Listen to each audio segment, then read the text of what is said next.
এরকম একাধিক, যেমন আমাদের রাজ্যসভার আরেকজন প্রতিমন্ত্রী রয়েছে গোলাম রাব্বানি, তার নাম আন্ডার অ্যাডজুডিকেশন দেওয়া হয়েছে। এছাড়া আমডাঙ্গার 3বারের বিধায়ক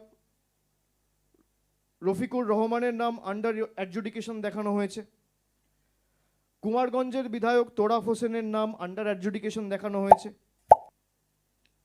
চণ্ডীতলার বিধায়ক আকবর আলী খন্দকার তৃণমূলের জন্মলগ্ন থেকে তৃণমূলের সাথে ছিল, তিনি আজকে আমাদের মধ্যে নেই, শ্রীরামপুরের এমপি ছিল। সেই আকবর আলী খন্দকারের স্ত্রী চণ্ডীতলার বিধায়ক সদস্যা সাথী খন্দকারের নাম আন্ডার অ্যাডজুডিকেশন দেখানো হয়েছে। বীরভূমের জেলা পরিষদের সভাধিপতি কাজল শেখের নাম আন্ডার অ্যাডজুডিকেশন দেখানো হয়েছে। সন্দেশখালী 1 নম্বর ব্লকের বর্তমান বিডিও সায়ন্তন সেন, তার নাম আন্ডার অ্যাডজুডিকেশন দেখানো হয়েছে। ময়নাগুড়ির কর্মরত বিডিও প্রসেনজিৎ কুণ্ডুর নাম আন্ডার অ্যাডজুডিকেশন দেখানো হয়েছে। এরকম একাধিক কেস।